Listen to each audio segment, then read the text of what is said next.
नमस्कार दोस्तों। बहुत बहुत स्वागत है मेरे YouTube चैनल पर आप सभी का। बहुत एक अरसे के बाद जो है आप लोगों के सामने आए हैं। काफ़ी हलचल है JSSC को लेकर, JSSC TGT हाई स्कूल के परीक्षा को लेकर काफ़ी चर्चाएं हैं। चर्चाएं गर्म हैं और YouTube के मार्केट तो गर्म है, इसमें कोई दो मत नहीं है। नाना मुनि नाना मत वाला स्थिति है। यहाँ पे जितना भी YouTube में है, लोग व्यूज के लिए और अनाप शनाप तथ्यों को जो है उपस्थापित किया जा रहा है विभिन्न माध्यमों से, YouTube के माध्यम से, WhatsApp के माध्यम से, Facebook के माध्यम से। तो जिस तरह का जो है अफवाह और जिस तरह के बात को फैलाया जा रहा है, उस तरह का कहीं कुछ वास्तव में है नहीं। वादी प्रतिवादी बनने की जो बात है, ये बात तो सच है कि हाई कोर्ट ने, माननीय उच्च न्यायालय ने ये कहा है कि जो एफेक्टेड, उन्होंने कहा है जो इससे प्रभावित हुए हैं या होंगे, वे लोग वादी या प्रतिवादी बने। तो जहाँ तक सोनी कुमारी का बात है, सोनी कुमारी ने, उनका था कि मैं आरक्षित जिला के लिए जो है आवेदन दिया था, मेरे आवेदन को रिजेक्ट किया गया है। तो हाई कोर्ट ने कहा है, जहाँ तक सुनने को आ रहा है समाचार और विभिन्न माध्यमों से प्राप्त हो रही है, कि जो ये किसी एक व्यक्ति की मामला नहीं है, इसमें और लोग प्रभावित होने की संभावना है। तो जितने भी प्रभावित व्यक्ति हैं वे लोग वादी और प्रतिवादी बने।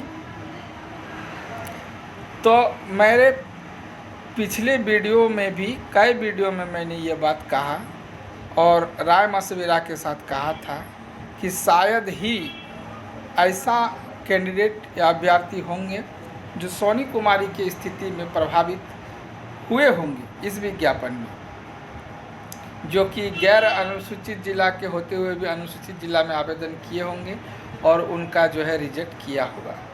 तो ये मामला को काफ़ी तूल दिया जा रहा है कुछ बेकार के तत्वों के द्वारा, जिनका कोई काम नहीं है और कलेक्शन के धंधा के लिए ये सब कर रहे हैं। और फेल अभ्यर्थी जो है, असफल अभ्यर्थियों को जो है हवा दिया जा रहा है कि आप लोग भी वादी प्रतिवादी बनिए।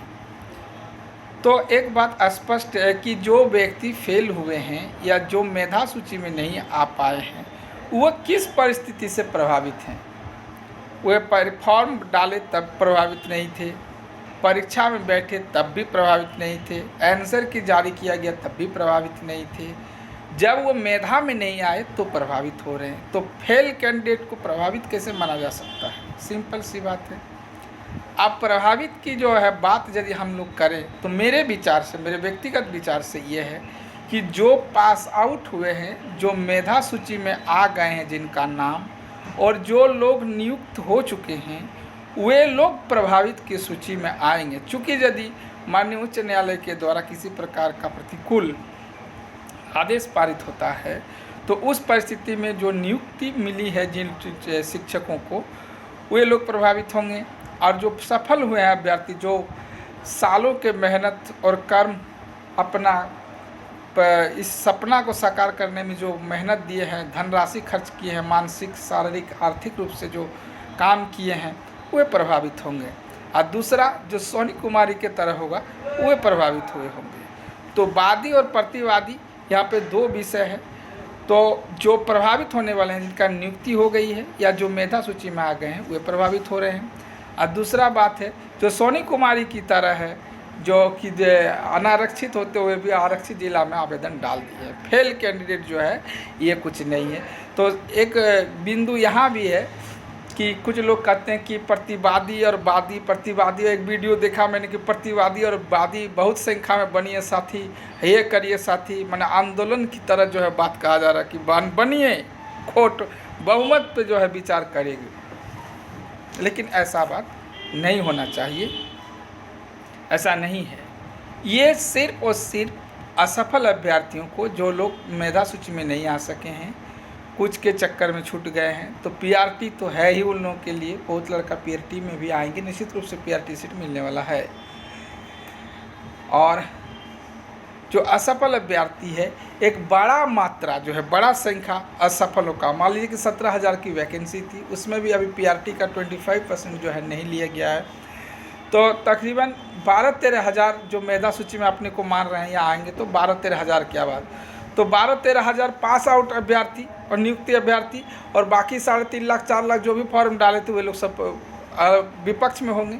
तो संख्या बल तो वही लोग का होगा। तो इस परिस्थिति में क्या होगा?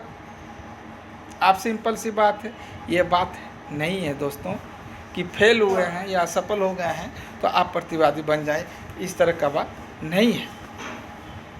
तो मेरा मानना है कि जो लोग सफल हुए हैं, नियुक्त हुए हैं, और जो सफल अभ्यर्थी हैं, वे लोग निश्चित रूप से अपना बात को, माननीय न्यायालय ने जब कहा है तो अपना बात रख सकते हैं, बात को रखना चाहिए, बहुत अच्छी बात है। और सोनी कुमारी की तरह जो अफेक्टेड हुए हैं वो भी अपना बात रख सकते हैं, जिनका उस कंडीशन में जो है आते हैं। और ये चंदा का उगाई का गोरख धंधा बंद होना चाहिए, और अफवाह का बाज़ार जो है बंद होना चाहिए। तो आप लोग खुद विद्वान हैं, खुद जानकार आदमी हैं, सबको जानते हैं कि क्या होना है, क्या नहीं होना है, क्या होना चाहिए, किस तरह से हो रहा है। विशेष मैं बताने का इस पर नहीं रखता हूँ। कुछ दबाव बन रहा था कि सर आपका अपडेट नहीं आ रहा है इस विषय पे, बहुत सारे अपडेट आ रही है, ये हो रहा है, वो हो रहा है, लंदफंद हो रहा है। तो इस तरह का है नहीं कुछ। जो सफल अभ्यर्थी हैं बनिए आप लोग, और जो नियुक्त हो चुके हैं वे लोग भी बनिए, कोई दिक्कत नहीं, चूँकि प्रभावित श्रेणी में आप ही लोग आते हैं, इसमें दिक्कत नहीं है। बहुत बहुत धन्यवाद।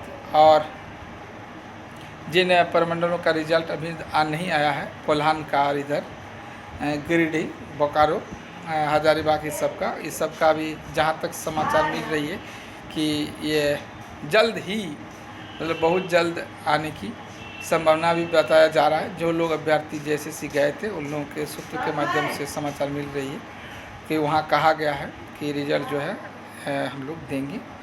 कुछ कारणों से, तकनीकी कारण से जो है नहीं दिया गया था, और देने की बात कही गई है। जिस तरह ये अभ्यर्थी जो लोग JSSC आयोग कार्यालय गए थे उन लोगों का कहना है। तो बहुत बहुत धन्यवाद। त्वरित सटीक विस्तृत जानकारी के लिए मेरे YouTube चैनल को सब्सक्राइब करें, और वीडियो यदि अच्छा लगा हो दोस्तों तो निश्चित रूप से लाइक करें। धन्यवाद।